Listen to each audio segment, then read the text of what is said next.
Imagine you're a high schooler, but not just any high schooler, the richest kid in the whole country. Got it? Now picture this.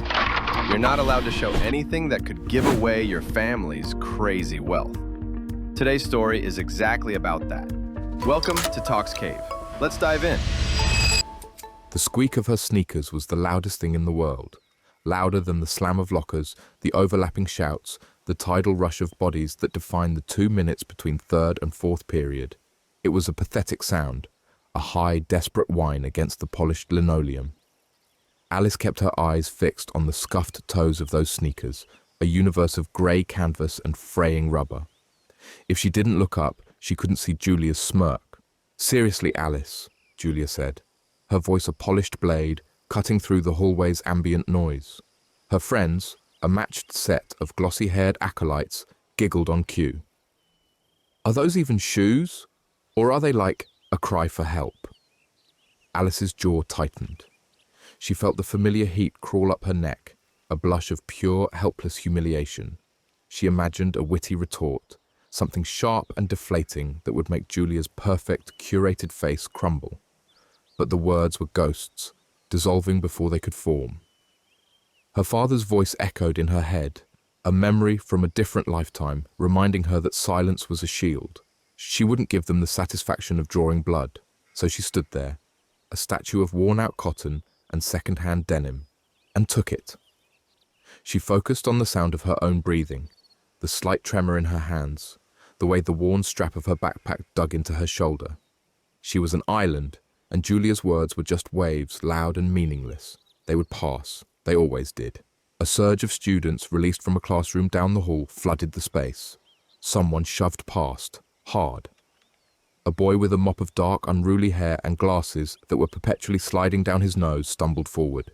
He was clutching a large, precariously balanced shoebox. For a split second, his eyes, wide with alarm, met Alice's. Then he was falling. The crash was a sickening punctuation mark to the hallway's chaos. A sharp, definitive crack of plastic and glue, followed by the brittle scatter of 100 tiny pieces.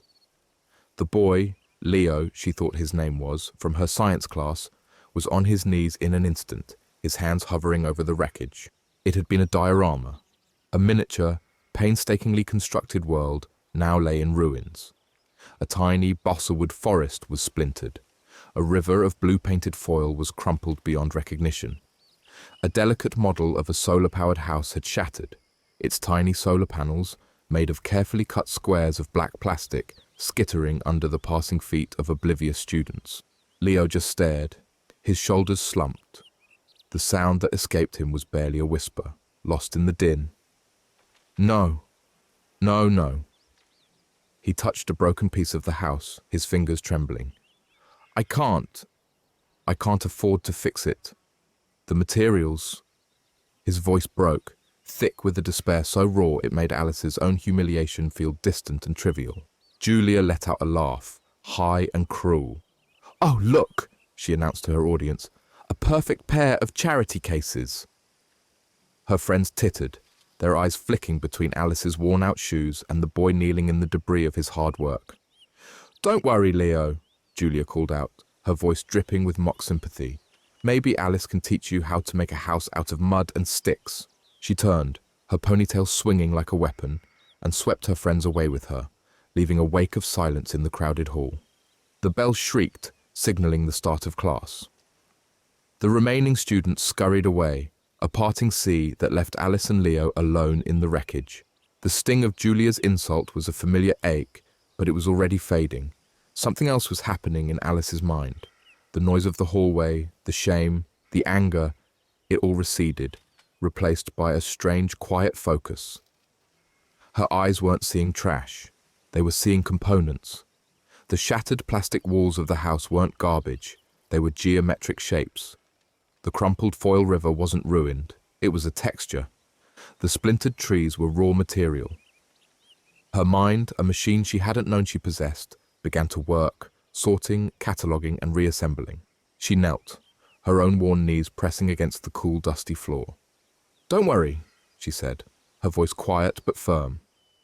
Leo looked up, his eyes red-rimmed and confused, as if he was seeing her for the first time. "Come on." She stood and led him, not to class, but in the opposite direction toward the abandoned end of the Arts and Sciences wing. She stopped at a door marked Art Supplies, Authorized Personnel Only. The lock was old and famously unreliable. Alice jiggled the handle, a specific upward tug she'd seen the janitor use, and the latch clicked open. The closet smelled of dust, chalk, and the faint turpentine-sharp scent of dried paint. It was a graveyard of forgotten projects and discarded materials. To anyone else, it was junk. To Alice, it was a treasure trove. "Here," she said, pulling a dusty bin from a low shelf. "Give me the box." For the next 40 minutes, the world shrank to the confines of that small, cluttered room. Alice worked with a silent, intense precision that stunned Leo into stillness. She took the shattered walls of his model house and, using a tube of nearly fossilized superglue, pieced them back together, not as they were, but as something new, creating an asymmetrical, crystalline structure that was far more interesting than the original boxy design. She found a bag of broken mirror shards from a long-forgotten mosaic project.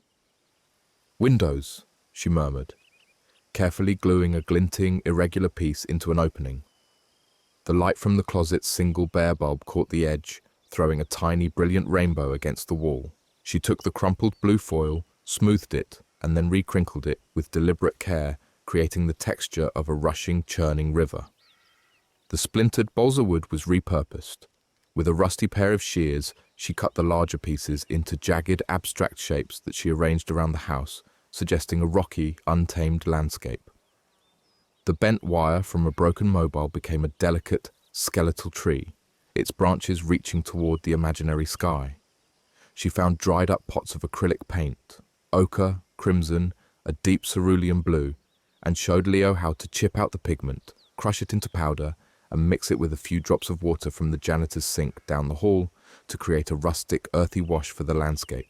It was no longer a neat, perfect model of a solar-powered house. It was something else entirely. It was art. It was a story of resilience, of a beautiful, strange structure thriving in a broken world. Finally, she placed the last piece, a shard of mirror as a tiny gleaming pond, and sat back on her heels. Leo stared, his mouth slightly open. He looked from the diorama, now more striking and imaginative than he could have ever conceived, to Alice. His eyes, magnified by his glasses, were filled with a dawning, unadulterated awe. The despair was gone, replaced by a quiet, profound respect. He reached out a hand, not to the project, but as if to steady himself in the presence of it. "How?" he asked, his voice low. "How did you even see how to do that?" "It was just junk." Alice looked at the discarded scraps on the floor, the bent wire, the useless plastic, the forgotten foil, then met his eyes. "It's not junk if you can use it," she said, meeting his eyes. The gymnasium smelled of floor wax, sweat, and quiet desperation. A cacophony of squeaking sneakers, echoing shouts, and the distant, rhythmic thud of a basketball provided the soundtrack for failure. At the center of the chaos, an island of stillness. The bake sale table, a monument to good intentions. It was laden with brownies dusted in powdered sugar like a first snow, lemon tarts with meticulously browned meringue peaks, and chocolate chip cookies so plump they slumped into one another. Each plate was a testament to someone's mother or grandmother, a little parcel of love sent to school gathered to help Mrs. Davison, their history teacher, who was out on a long, unspoken illness. And no one was buying a thing. Alice stood a few feet away, a ghost at the edge of the lunchtime crowd, watching the hope drain from the face of Mrs. Gable, the art teacher roped into supervising. The cash box sat open and nearly empty. A few crumpled dollar bills and a lonely-looking $5 were all they had to show for an hour of pleading. "I'd totally buy one," a freshman boy said to his friend, his eyes fixed on a tray of Rice Krispie treats studded with rainbow sprinkles. "But I never have cash." "Who has cash?" His friend shrugged, pulling out a phone. "My mom just sends me lunch money through the app." It was the same story up and down the line of students who drifted past, their desire to help short-circuited by the simple, anachronistic demand for paper money. The digital world had made their pocket money invisible, and in turn it had rendered the bake sale obsolete. Then Julia arrived. a shark sensing blood in the water. She and her two friends, interchangeable girls with the same glossy hair and bored expressions, slowed as they passed the table. Julia picked up a brownie, examined it with theatrical disdain and placed it back down, wiping her fingers on a napkin. "How's the big fundraiser going?" she asked, her voice loud enough to carry, dripping with manufactured sympathy. "Looks like Mrs. Davison is out of luck. Guess thoughts and prayers will have to do." Her friend snickered. Mrs. Gable's shoulders slumped a little further. Alice felt a familiar, hot prickle of anger behind her eyes. It wasn't just the cruelty of it, but the waste, all that effort, all that care, curdling under the fluorescent lights. Julia's clique moved on, their laughter trailing behind them, leaving a wake of shame that settled over the table like a shroud.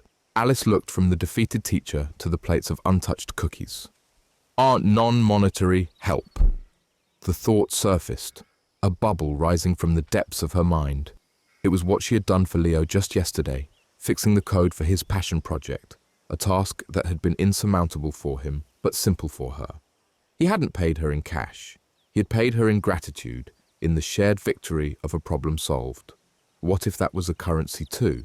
An idea, fragile and terrifying, began to form.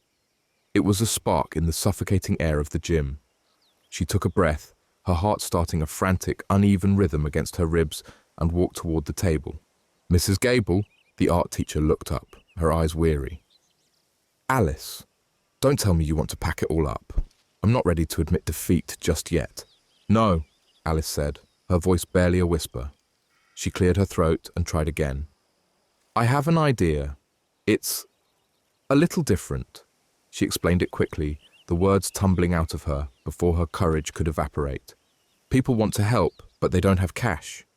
But they have other things. They have skills." Mrs. Gable stared at her, a flicker of interest cutting through her exhaustion. "Skills? Like a service auction," Alice elaborated, gaining confidence as she spoke. "We can make a poster. People can pledge something they're good at. An hour of tutoring, mowing a lawn, fixing something. We're not selling cookies anymore. We're selling promises." The teacher was silent for a long moment, her gaze drifting over the sad, perfect rows of baked goods. She looked at the nearly empty cash box, then back at Alice's earnest, hopeful face. A slow smile spread across her lips. It was the smile of someone with nothing left to lose. "All right, Alice," Mrs. Gable said, a new energy in her voice. "Let's sell some promises." Leo was easy to find. The familiar glow of a laptop screen gave him away. He was tucked into a corner of the bleachers, fingers flying across the keyboard. Alice scrambled up to meet him, her earlier nervousness replaced by a thrumming, urgent excitement. "I need your help," she said, breathless. "And your handwriting." With a giant piece of poster board scavenged from the art room and a set of Leo's calligraphy markers, they got to work. At the top, in big, bold letters, Leo wrote, "Pledge a skill. Help a teacher." The blank white space below was intimidating. It needed a catalyst. Taking a deep breath, Alice took a black marker and made the first offer. Her handwriting was small and neat, a stark contrast to Leo's artistic flourish. She wrote, quote, "1 hour of expert-level math tutoring, calculus, trig, you name it. Alice." She handed the pen to Leo. He grinned, a flash of genuine warmth, and added his own pledge directly below hers. "We'll fix any broken gadget, phones, laptops, game consoles." Leo. They propped the poster up on the bake sale table, right in front of the sad-looking brownies. For a moment, nothing happened. Students glanced at it, confused, and moved on. The familiar chill of failure began to creep back into Alice's bones. Then, a girl from her English class, one who always struggled with Shakespeare, paused. She read Alice's pledge, then Leo's. She bit her lip, then shyly asked for a marker. In hesitant letters, she wrote, "Will proofread your history essay, A, guaranteed, Sarah." And with that, the dam broke. It started as a trickle, then became a flood. A boy from the soccer team offered an hour of goalie coaching.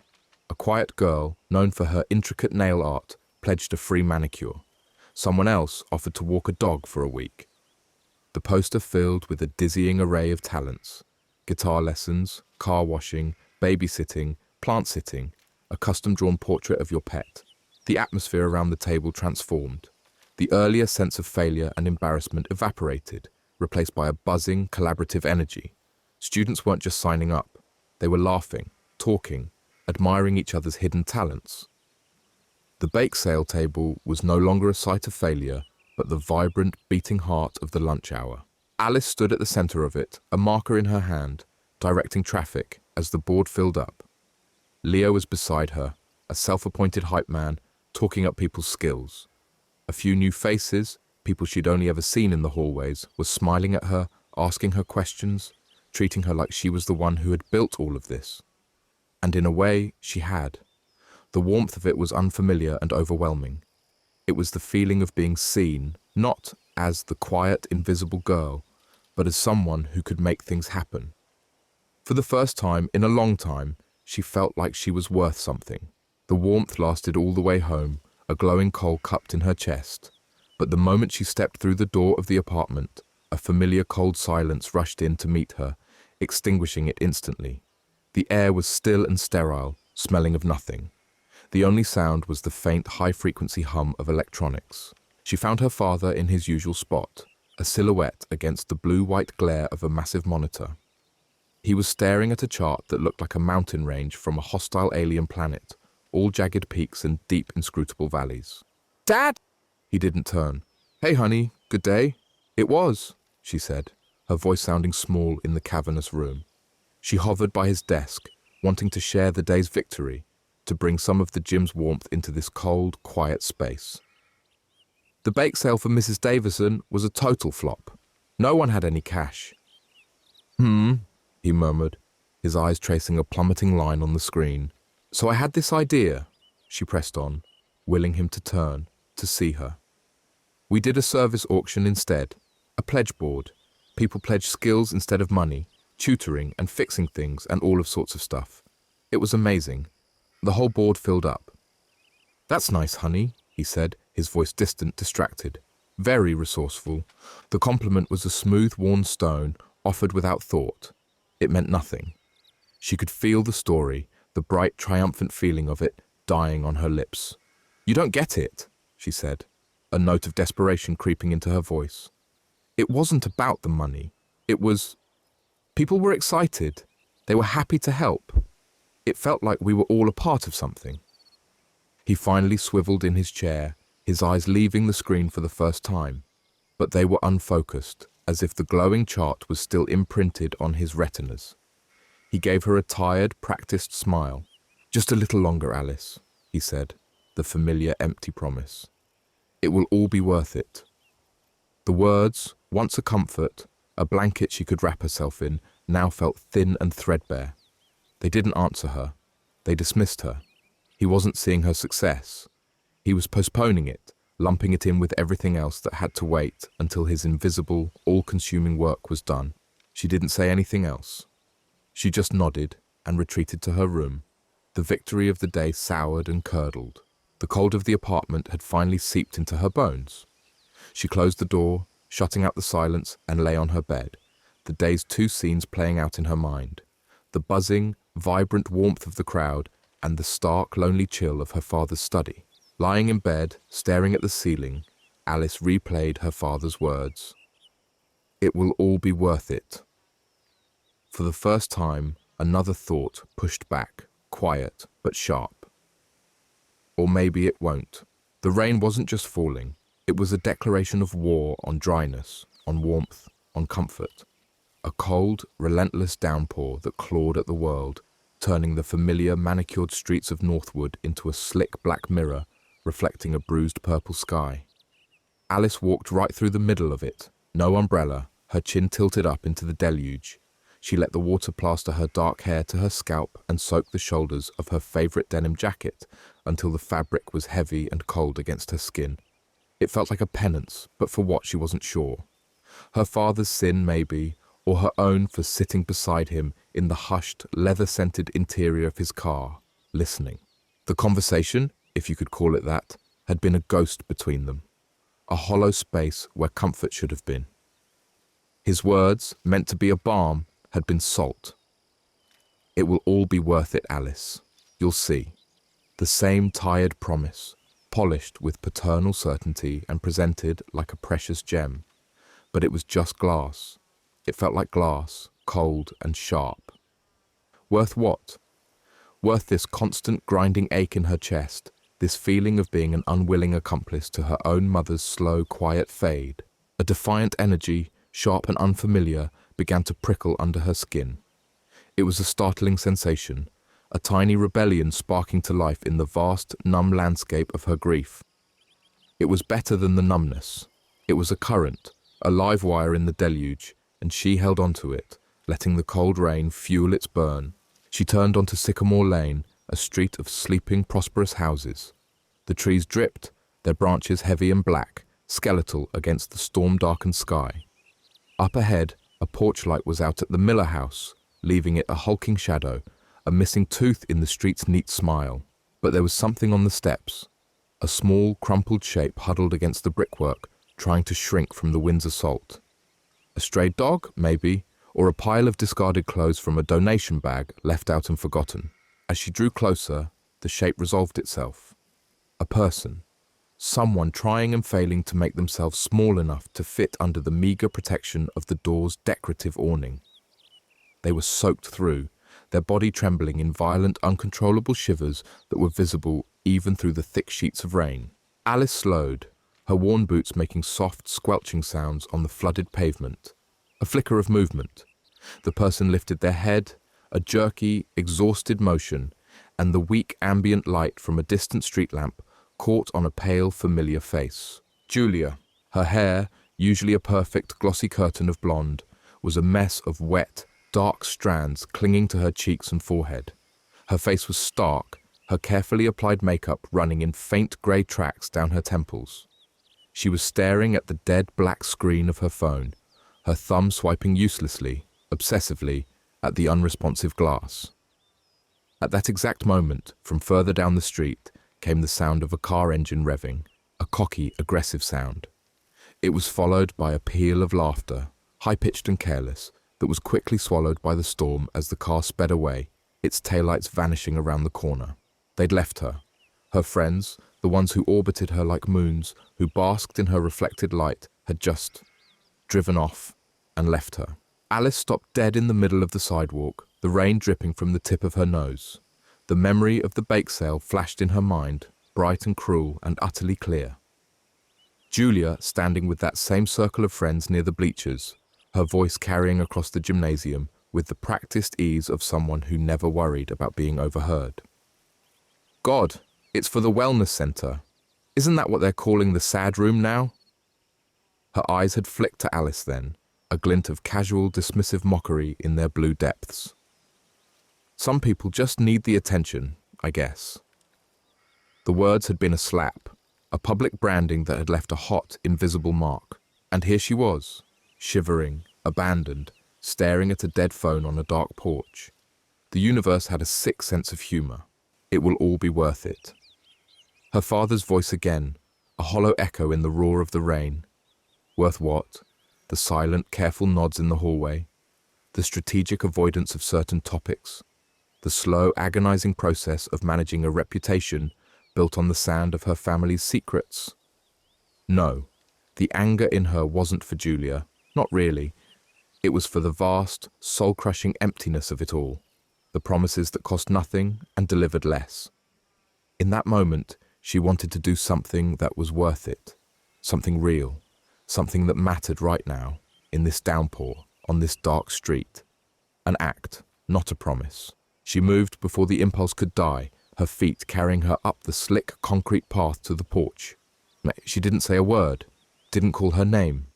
The noise of the rain was a thick curtain of sound, and Julia, lost in her own miserable world, didn't seem to notice her until she was right there, a shadow detaching itself from the greater darkness.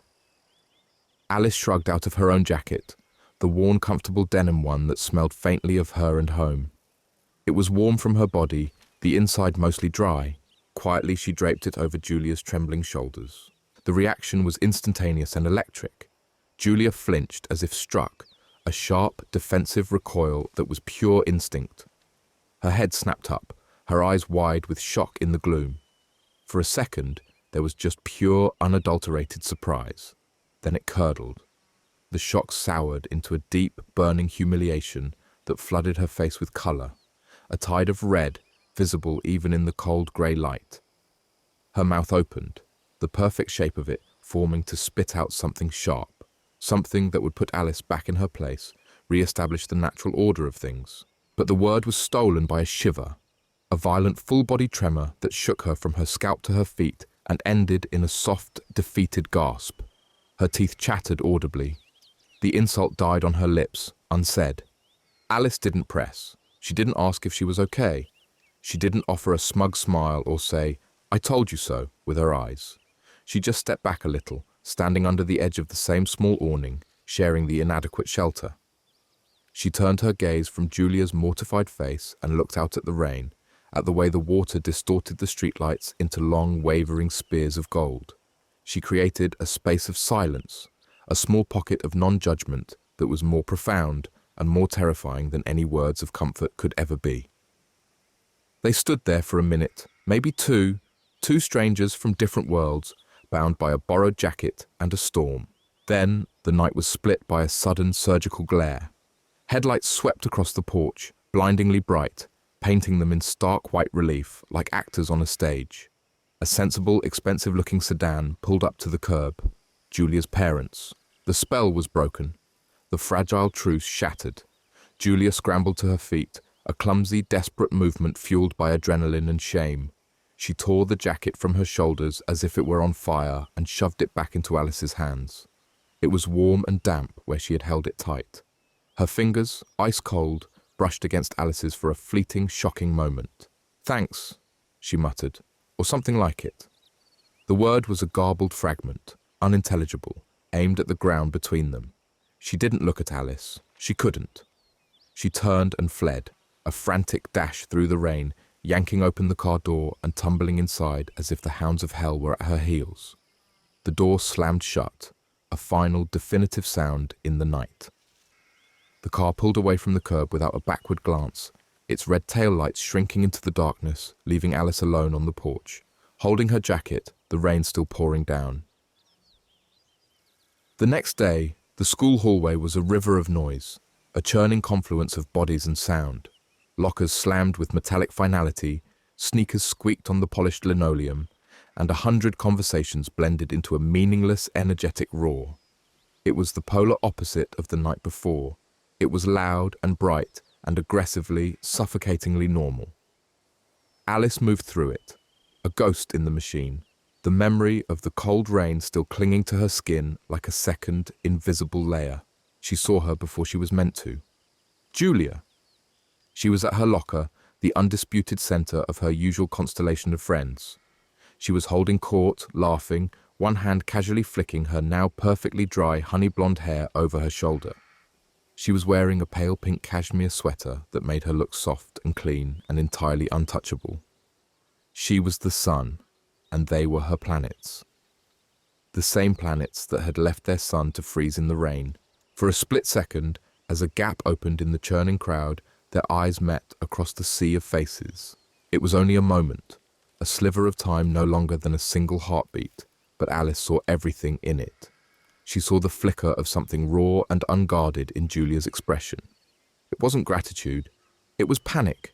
A wild, cornered animal panic, followed immediately by a wave of pure, undiluted shame that was so potent Alice almost felt it herself. It was the look of someone whose carefully constructed reality had been breached, whose secret, messy vulnerability had been witnessed by the last person on earth who should have seen it. And then it was gone. As quickly as it appeared, a mask slammed down, a cool, blank wall of indifference, practiced and perfect. Julia's eyes went from panicked to empty, from seen to seeing through. She deliberately, pointedly, turned her back on Alice. She leaned in toward one of her friends, laughing a little too loudly at a joke she couldn't possibly have heard, a sharp, brittle sound that was all performance. It was a public spectacle of ignoring, a declaration for anyone who might be watching that Alice wasn't there, that the girl across the hall didn't exist. that the girl who had wrapped her in a warm jacket in the middle of a storm was a figment of the imagination. The social wall, the one that had been momentarily dissolved by a shared storm and an unwanted kindness, was back up, thicker and higher than before. The moment of rainy, shivering vulnerability was being actively, publicly erased. The social wall was back up. The one that had dissolved in a shared storm and an unwanted kindness was now thicker and higher than before. The moment of rainy, shivering vulnerability was being actively, publicly erased. The next day at school, the air in the yard crackled with a different kind of electricity. It wasn't the threat of a storm, but the low hum of social warfare.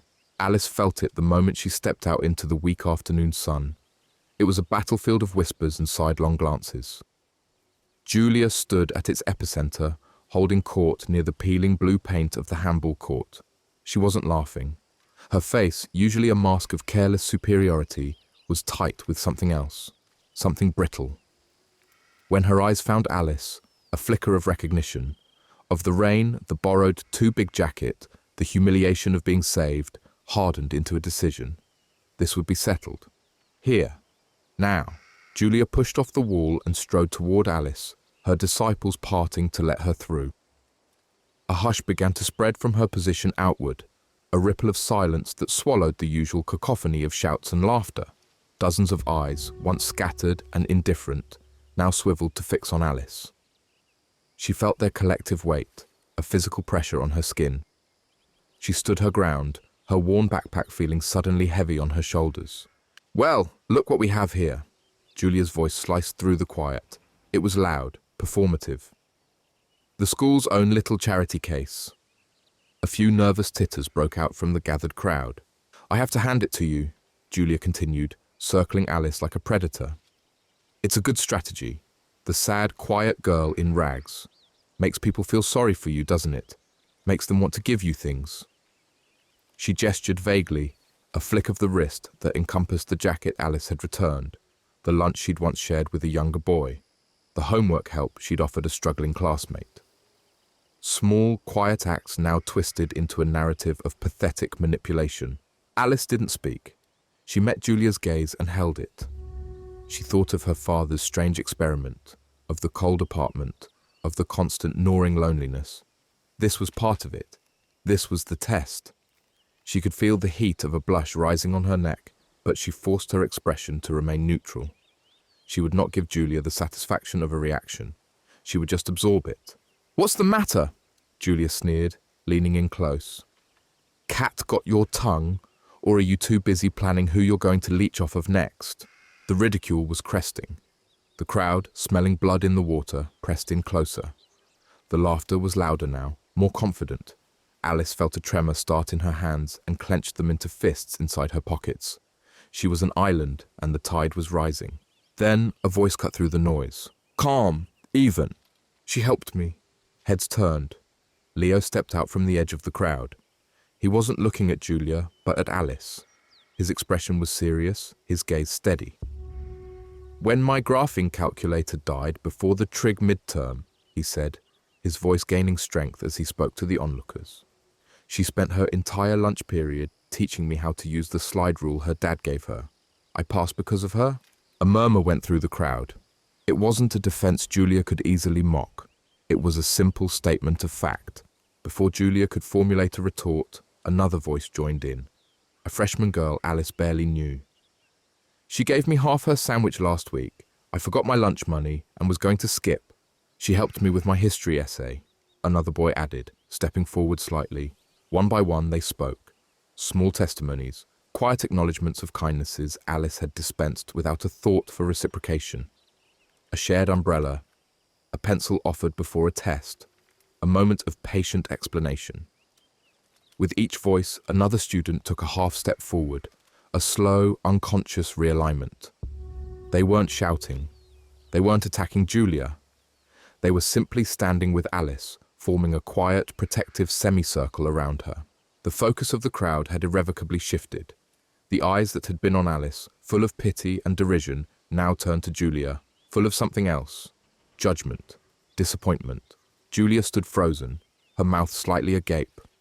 Her audience was gone. Her power, built on fear and exclusion, had evaporated under the gentle weight of simple decency. She looked from one face to the next, searching for an ally, for a flicker of support. She found none. Then, in a silent, unchoreographed movement, Leo turned his back on her. Then the freshman girl. Then the boy with the history essay. One by one, the students who had spoken and then others who had just watched turned away. It wasn't aggressive, it was a quiet, collective dismissal. They turned their backs and the spell was broken. The schoolyard began to fill with noise again, but it was different now. The tension was gone. Stripped of her audience, Julia was left utterly alone in a sea of backs. The silence that now surrounded her was no longer a weapon she wielded, but a vacuum that consumed her. Speechless, her face a mask of disbelief and dawning horror, she turned and walked away, her retreat as pathetic as her attack had been vicious. Alice walked home in a daze, the scene replaying in her mind. She felt hollowed out, emotionally scoured, but underneath it, a new feeling was taking root. It wasn't the giddy thrill of victory, it was something deeper, quieter, a sense of belonging that had nothing to do with money or status. It was a wealth she had earned, one small, invisible transaction at a time. When she pushed open the door to the apartment, she found her father waiting for her. He wasn't in his usual chair, reading the paper. He was standing in the middle of the small living room, his hands clasped behind his back. "I know what happened at school," he said. His voice was devoid of its usual clipped, businesslike tone. Alice froze, her hand still on the doorknob. He brought his hands forward. In them, he held a thin sheaf of papers, bound in a plain blue cover. He held it out to her. It was a security report. On the top page was a grainy, time-stamped image of the schoolyard, of Julia's face contorted in a sneer. Another showed the semicircle of students forming around her. The final one showed a crowd of teenagers with their backs turned. Alice looked from the report to her father's face. For the first time since they had moved here, the mask of the detached observer was gone. In its place was a look she hadn't seen in years, a look she had thought was lost forever. It was pride, genuine, unreserved pride. Richard met her gaze, his expression finally open. "I'm proud of you, Alice. What you did today, it proves you're ready to understand why we're here. It started with your mother."